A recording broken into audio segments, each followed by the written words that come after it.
સંસ્થાના પ્રમુખ તરીકેની વરણી કરી. એ વરણી કરી એનો આજનો દિવસ એટલે આપણા સંસ્થાની અંદર અતિ મહત્વનો દિવસ કહેવાય. જેમ રામાનંદ સ્વામીએ પોતે નીલકંઠ વર્ણી પ્રભુને જ્યારે ધર્મધુરા સોંપી, ત્યારનો દિવસ પણ આપણા સંપ્રદાયની અંદર અતિ મહત્વનો ગણાય. કારણ કે 21 વર્ષના નવયુવાનના શિરે આવી એક મોટી જબરજસ્ત સત્સંગની જવાબદારી રામાનંદ સ્વામી પોતે સોંપે છે.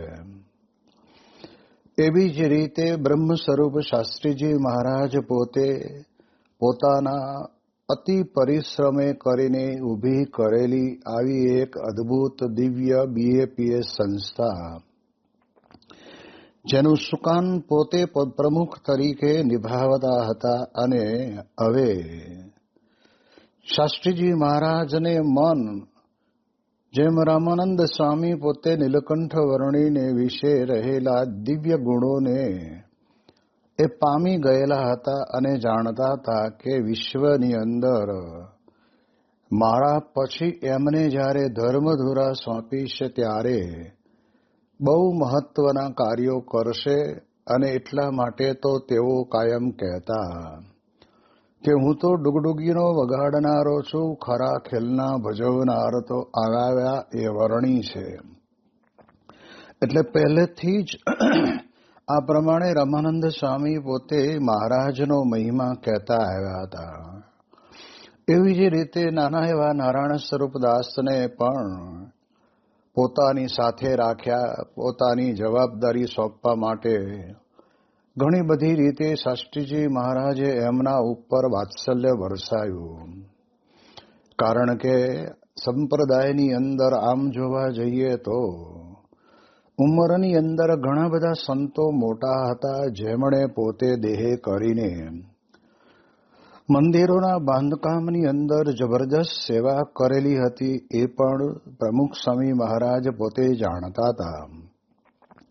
અને એટલે જ એમણે પોતે અનિચ્છા દર્શાવી અને પોતે એમ કહે છે શાસ્ત્રીજી મહારાજને કે સ્વામી આ મારું કામ નહીં, અને આવડી મોટી સંસ્થાની જવાબદારી તો આપ કોઈ બીજા વડીલ સંતને સોંપો એ વધારે સારું.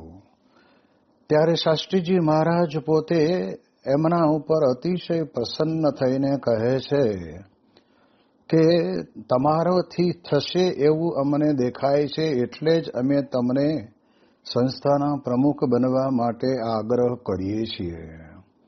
હવે એ પ્રમાણે જ્યારે શાસ્ત્રીજી મહારાજ પોતે આંબલીવાળી પોળની અંદર કહેતા યજ્ઞ પુરુષ પોળમાં નાના એવા મકાનની અંદર બિરાજમાન થઈને થોડા ઘણા હરિભક્તો અને વડીલ સંતોના હાજરીની અંદર શાસ્ત્રીજી મહારાજ પોતે ત્યાં આગળ એમને જ્યારે ચાદર ઓઢાડે છે અને વરણી કરે છે, કહેતા સંસ્થાના પ્રમુખ તરીકેની પદવી સોંપે છે, ત્યારે તે વખતે શાસ્ત્રીજી મહારાજ બોલ્યા કે જેમ રામાનંદ સ્વામીએ નીલકંઠ વર્ણીને ધર્મધુરા સોંપી, તેમ આજે આ બોચાસણવાસી અક્ષર પુરુષોત્તમ સંસ્થાની ધર્મધુરા કહેતા પ્રમુખ તરીકેની આ જવાબદારી આજે નાના એવા નારાયણ સ્વરૂપદાસને સોંપવામાં આવે છે.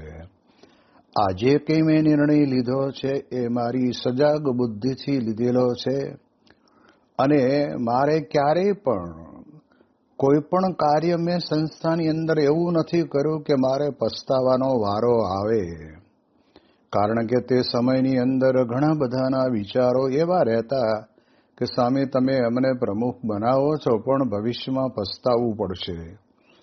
ત્યારે શાસ્ત્રીજી મહારાજ નિધડકપણે એમણે કપરા સંજોગોની અંદર અને કેટલો બધો વિરોધની વચ્ચે પણ જે મંદિરોની રચના કરી, મુઠ્ઠીભર સત્સંગોની અંદર સત્સંગીઓની પાસેથી અને ગામે ગામથી જોડીને અનાજ ભેગું કરીને જે મંદિરોના નિર્માણ કરી શકતા હોય, એ ગુરુહરિ શાસ્ત્રીજી મહારાજને વિશે કેટલી અપાર શક્તિ હશે.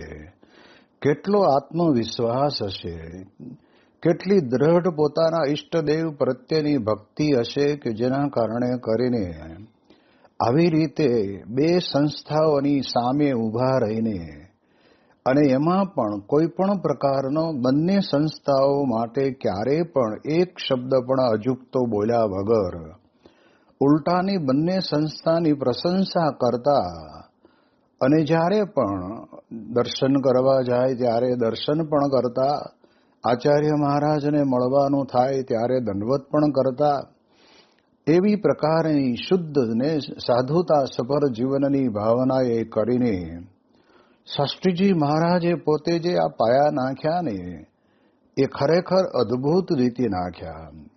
આજે કોઈ પણ કાર્ય કરી શકે ખરો, પણ સામી વ્યક્તિનો વિરોધ કરીને કરે ને એની અંદર આ તો સમાજ છે, લોકો છે અને માણસો પોતાના મનથી જે પણ પ્રકારે વિચારવું હોય એ પ્રકારે વિચારે.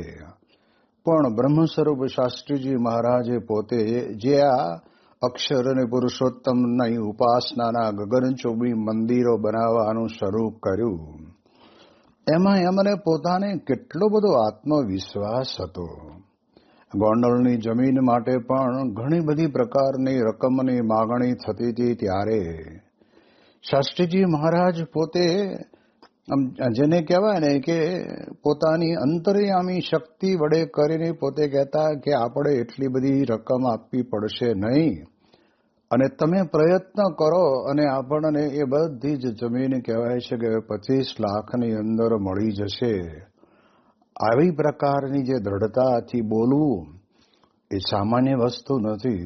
એટલે આટલું બધું જબરજસ્ત અંતર્યામીપણું, ઐશ્વર્ય, સાધુતા સભર જીવન અને સત્સંગની અંદર બધી જ જગ્યાએ જ્યાં જઈએ ત્યાં આગળ શાસ્ત્રીજી મહારાજ માટે અપરંપાર દરેકને માન થતું, સન્માન કરતા, આ બધું થતું.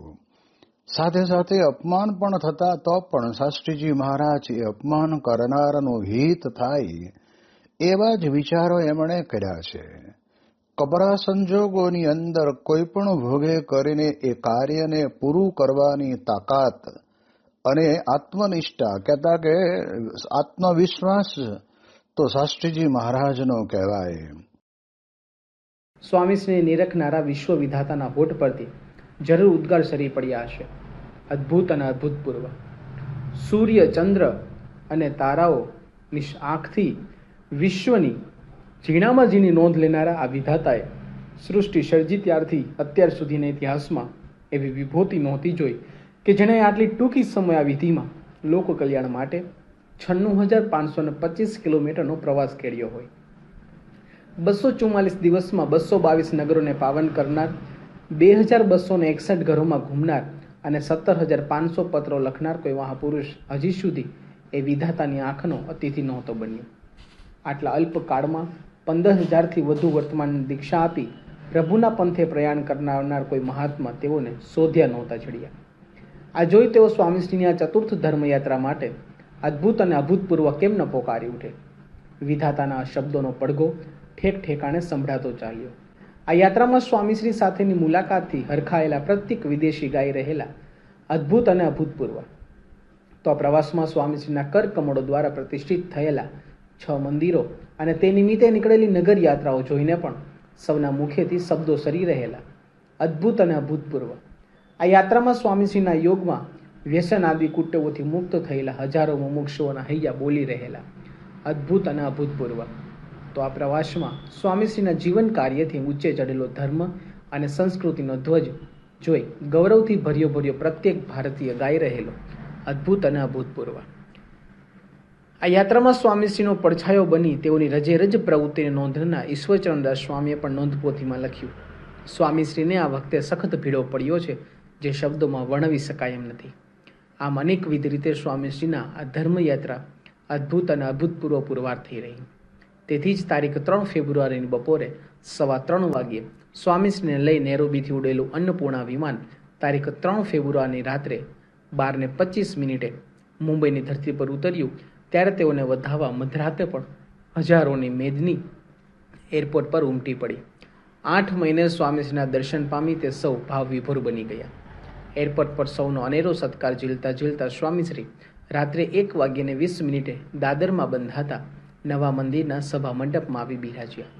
અહીં વીરહાતુર ભક્તોની તૃષાને અમૃતો વચનથી छिपावता તેઓ બોલ્યા, મહારાજ, સ્વામી, શાસ્ત્રીજી મહારાજ અને યોગીજી મહારાજ સાથે જ હોય તેવું થયું.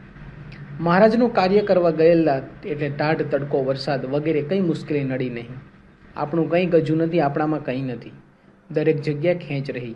અમેરિકાનું ફાસ્ટ જીવન અમારું પણ તેમના જેવું થઈ ગયું. પણ હરિભક્તોનો ઉત્સાહ જોઈ થાક, ભૂખ, ઉજાગરો મટી જતો. દેહનું તો ગમે તે થવાનું હોય તે થાય, પણ સેવા કરી લેવી. ભગવાન અને મોટા પુરુષની દયા તો આનંદ છે. વેણે વેણે પોતાની ન્યૂનતા અને ગુરુની મહત્તા ગાતા સ્વામીશ્રી રાત્રે 3 વાગે પોઢવા પધાર્યા. 14 ફેબ્રુઆરીની સવારે જાગ્યા બાદ તેઓની જીવન વીણામાંથી ભક્તિ નમ્રતાના સુરો રેલાતા રહ્યા. આ દિવસે યોગીજી મહારાજની અંતરાધીની તિથિ નિમિત્તે ભાટિયા હોસ્પિટલે પધારેલા તેઓએ યોગીજી મહારાજની મૂર્તિના પૂજનાર્થી કર્યા. ત્યારે ડૉક્ટર સામાણીએ કહ્યું, યોગી બાપાએ અહીં જે સંકલ્પો કરેલા તે તમે પૂરા કરો છો. સંકલ્પો એમણે કર્યા છે ને પૂરા પણ એ જ કરે છે. સ્વામીશ્રી બોલ્યા, ક્રેડિટની કમાણી રડવાનું તો કોણ જાણે, તેઓ શીખ્યા જ નહોતા.